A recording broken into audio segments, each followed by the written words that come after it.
특허청과 함께합니다. 독특하지 기특하지.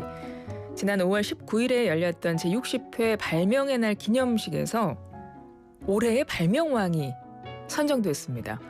20년 이상 반도체 외길을 걸어온 분이 그 주인공인데요. 전력 반도체 관련 기업을 운영하시는 분이에요. 어떤 혁신 기술로 올해 발명왕이 되셨을지 궁금합니다. 직접 모시고 이야기 들어보죠. 최윤화 대표 오셨습니다. 대표님 안녕하세요. 안녕하십니까? 먼저 자기소개 짧게 해주시겠어요? 네, 반갑습니다. 방금 소개받은 그 전력 반도체를 직접 만들고 있는 JM제코라는 회사의 대표이사를 맡고 있는 최윤화입니다. 반갑습니다. 네, 어서 오십시오. 올해 발명왕으로 선정되셨습니다. 먼저 축하드립니다. 감사합니다. 소감 한 말씀 부탁드려요.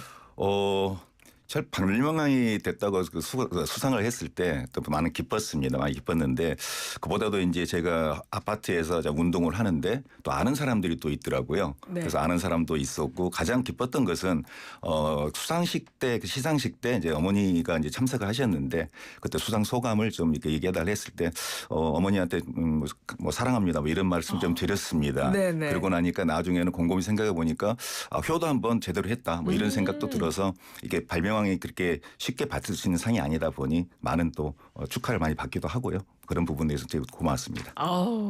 어머님이 수상 소감에서 사랑합니다라는 말을 아들에게 들으셨을 때 너무 감격하셨을 것 같은데 나중에 네. 어머님이 뭐라고 그러세요? 고맙다 하더라고요. 저한테 고맙다 그러고 또 나름대로 뭐 효도한다고 하고는 있었지만은 또 이렇게 말을 잘 못하지 않습니까? 그랬을 때 뭐 아들이 뭐 그래도 어머니가 생각해 봤을 때는 좀 잘 되지 않았나 이런 생각을 해서 내 속으로는 또 굉장히 효도를 했다 이런 생각을 하고 있습니다. 맞아요. 정말 큰 효도를 하신 것 같고 과연 우리 대표님을 올해 발명왕으로 만들어준 그 기술이 뭘까 너무 궁금합니다. 어떤 기술로 상을 받으신 거예요? 저희가 전력 반도체인데요. 전력 반도체라고 하면 사람들이 생소합니다. 근데 이제 일반적으로 전력 반도체는 우리가 하면 전기차에 들어가는 엔진이다라고 생각하면 됩니다. 그래서 저희가 만든 전력 반도체가 양면 방열이라 해가지고 엔진에서 이제 많은 열이 나는데 흔히 말해서 전력 반 열을 좀 발산할 수 있는 그런 구조를 가지고 특허를 저희가 관련된 특허만 한 10개 이상이 되는데요. 그 부분에 대해서 특허청에서 좋게 봐서 역시 좋은 상을 주지 않았나 이렇게 생각하고 있습니다. 역시 기술 이야기를 하니까 어렵습니다. 전력 반도체 네. 뭔가 되게 중요한 것 같아요. 네. 이거 어디다 쓰이는 겁니까? 좀 쉽게 설명을 하면 우리가 전기를 쓰고 있지 않습니까? 전기를 쓰고 있는데 이 전기에는 우리가 보면 직류하고 교류가 있으면 많이 들어봤지 않습니까? 네네. 직류하고 교류가 있는데 전기차에는 우리가 배터리가 있지 않습니까? 배터리에 저장되는 전기는 직류입니다. 그런데 이걸 바퀴에 돌리기 위해서 구동을 하기 위해서는 이제 교류 모터를 쓰게 되는데 그때 전기는 다시 교류로 변환해 줘야 됩니다. 이럴 때 이 전력 반도체가 들어가서 직류를 교류로 바꿔주는 중요한 역할을 하게 돼 있고요. 또 우리가 이제 송배전 같은 거 할 때 굉장히 높은 고압으로 보내지 않습니까? 그런데 우리가 쓰고 있는 전기는 220V를 쓰고 있지 않습니까? 네. 이럴 때 전기의 압을 바꿔주는 거. 그다음에 우리 컴퓨터에 들어갈 때 컴퓨터에 들어가는 전기는 220V로 차저로 집어넣지만 컴퓨터 안에 있는 반도체들은 더 낮은 전압으로 이제 움직여야 됩니다. 이런 부분들을 다 변환시켜주는 반도체를 전력 반도체라고 합니다.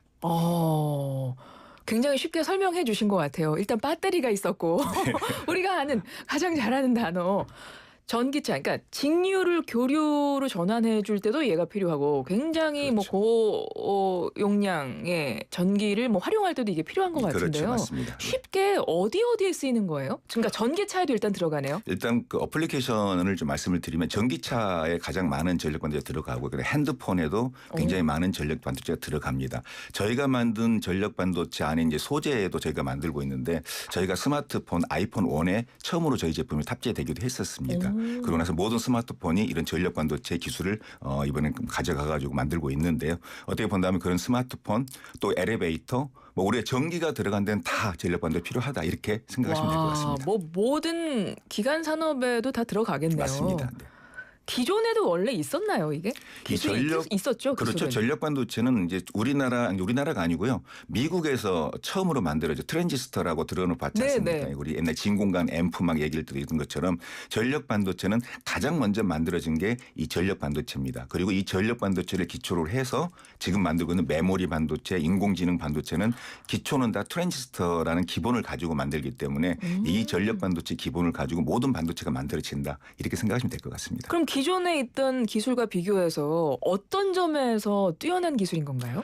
어떻게 본다고 하면 이제 저희가 만든 특허를 가지고 있는 게요. 이 전력 반도체를 가지고 자동차를 구동한다 했지 않습니까? 네. 그럴 때 기존에 이제 결국은 이겁니다. 기존의 방식은 결론은 방열이 잘 돼야 자동차 배터리를 오래 씁니다. 그러니까 열이 잘 나야 된다는 그렇죠. 거죠? 방열을 잘해야 된다는 거죠. 결론적으로 뭐냐면 우리가 이제 굉장히 뭐 핸드폰도 많이 뜨겁지 않습니까? 그 뜨거울 때 결국은 반도체가 열이 난다는 소리인데 이 반도체가 열이 나면 결론적으로는 배터리 소모가 많아집니다. 그래서 저희가 갖고 있는 특허는 뭐냐면 양쪽으로 열을 발산을 시키고 열을 빨리 발산을 시켜서 반도체의 결론적으로는 저항을 작게 만들고 저항이 작게 만들어지면 결론적으로는 배터리를 오래 쓸 수 있기 때문에 이게 달라집니다. 결론적으로는 전력 반도체가 좋게 되면 이제 우리 말해서 힘이 좋아 파워가 좋아지게 되면 반도체에 의해서 그러니까 엔진이라는 말씀을 드렸지 않습니까? 네. 그래서 실질적으로는 이 반도체가 포르쉐 같이 큰 힘을 낼 수도 있고 이 반도체가 효율이 떨어지면 아직은 뭐 경차 같은 힘을 좀 작게 내는 이런 상황이 많이 달라지게 되겠습니다. 굉장히 효율을 높였다 이렇게 생각하면 되네요. 예, 맞습니다. 근데 이거 말고도 그러니까 전력 반도체 말고도 특허받은 기술이 더 많으시다면서요. 네, 저희 회사가 가지고 있는 특허는 지금 등록된 것만 170개 정도 되고요. 근데 제가 이제 거의 170개를 만들었고요. 그다음에 이제 심사 중인 게 한 60개 정도 되고 있습니다. 그리고 이제 제가 이제 회사 창립 전에 다른 회사를 다녔는데 지금 하이닉스도 제가 다녔고요. 그다음에 미국의 페어차일드라는 회사를 다녔습니다. 네. 거기서부터 뭐 특허를 다 합친다 하면 한 400개 정도는 제가 특허를 만드는 것 같습니다. 갑자기 대표님 제가 궁금해졌는데 네. 이렇게 반도체 분야에서 20년 이상 전문가로 계셨고 굉장히 기술이 우리 대표님만의 기술이 있는 것 같은데 네. 중국이나 다른 나라에서 이렇게 스카우트 제의 없었습니까? 그런 거 많다던데요. 제가 이제 회사를 다닐 때는 스카우트 제의가 있었고요. 네. 근데 저는 뭐 한국 회사를 좋아하기 때문에 그리고 아까 미국 회사지만 한국에 있는 삼성이 이제 미국으로 넘어간 거기 때문에 결론 삼성 반도체였습니다. 그 당시에는. 그렇지만은 뭐 나름대로 이렇게 뭐랄까 애국한다는 그런 것도 있기 때문에 오락해도 저는 가지는 않았습니다. 돈 되게 많이 준다던데요. 네, 많이 줍니다. 애국과 또 그 기술을 우리나라에서 국내에서 자꾸 발명하고 쓰이게 하면서 지금 결국은 국위 선양도 하시는 거고요. 이게 뭐 세계에서도 쓰일 수도 있는 거 아닙니까? 네, 뭐 저희가 지금 회사 저희 회사 매출이 90%가 수출입니다. 어떻게 보면은 이제 수출 회사라고 보시면 될 것 같습니다. 하긴 아까 아이폰에도 들어갔다고 맞습니다. 말씀하셨으니까요.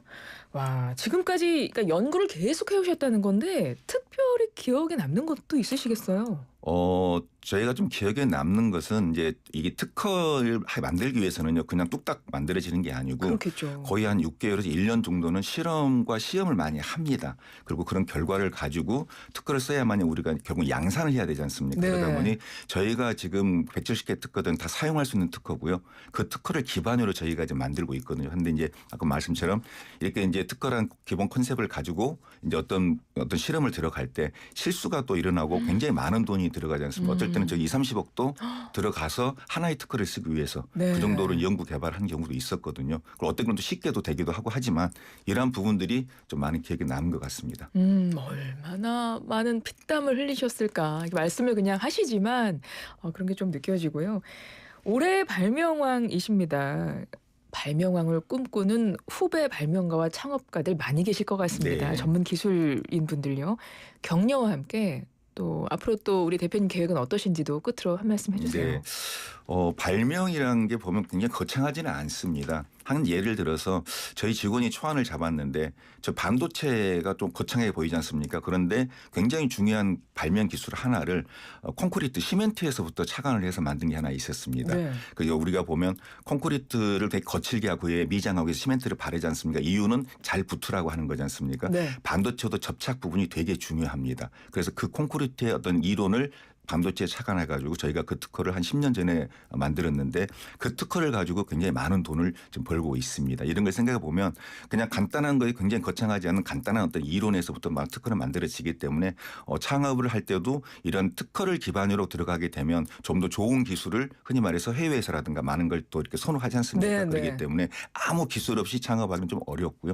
그러한 기술을 기반으로 창업을 하게 되면 좋은 결과가 나오지 않을까 생각을 하고 있습니다. 예, 말씀 감사합니다. 전력반도체 기업의 최윤화 대표였습니다. 많은 분들이 좀 응원을 받으셨을 것 같아요. 네, 예. 맞습니다. 네. 오늘 말씀 감사합니다. 감사합니다. 네.